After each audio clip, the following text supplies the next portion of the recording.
Hey, we're looking at a Volkswagen transmission. 0506 Volkswagen Jetta TDI 5-speed diesel transmissions. This is an OA4. As you can see the stamp there. So this is kind of a strange thing, but they ran this transmission in the 2005, 2006 5-speed diesel Jettas, which would be the BRM diesels. A lot of people didn't like the BRM, because of the cam wear. Well, they just need to use the right oil. So we also have this tag up here. If you're unfamiliar with these transmissions, we can tell we've got a serial, and then we've also got that will actually identify the gear ratio of the transmission. And folks, some people, I hear about this all the time, but they want to use diesel transmissions and gas motors with diesel transmissions.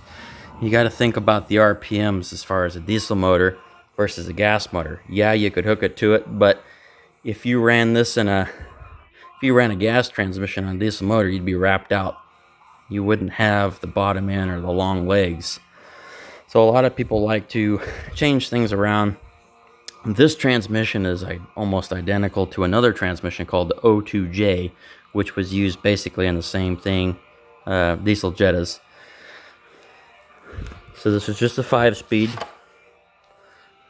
Common 5-speed, rated for about 90 horsepower.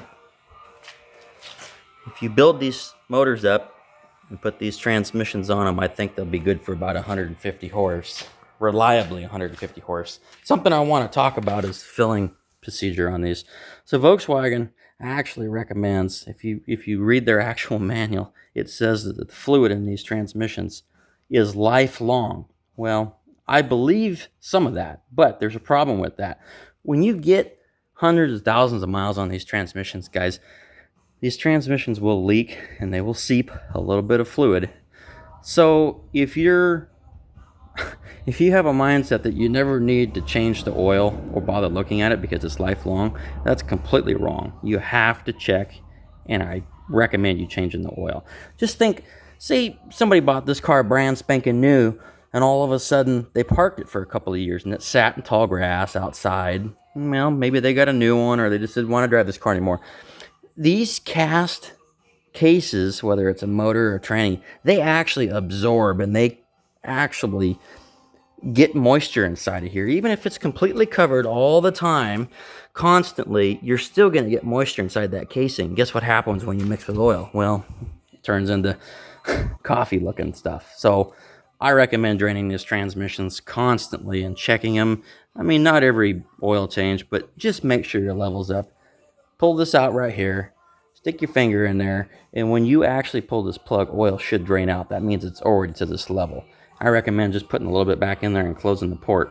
We've got the actual Volkswagen spec fluid. It's clear. It looks like baby oil. That's what goes back in here. So don't buy, folks, I guess long and short of it is, don't buy the actual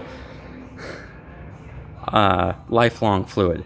It doesn't exist. There is no lifelong fluid for any piece of machinery, car, airplanes. Nothing has lifelong fluid because it will leak out and you will run this transmission dry and ruin it. Happens to a lot of them. I've seen it. These seals on the bottom here, they do eventually start leaking. And these transmissions were made to go a long time. Same was the motor. If you go 300,000 miles and you think I don't need to change my tranny fluid, I mean, you're definitely in the wrong. So always check your transmission for leaks. Examine it front and back. If you're leaking, folks, you need to put oil back in it. That's just how it is.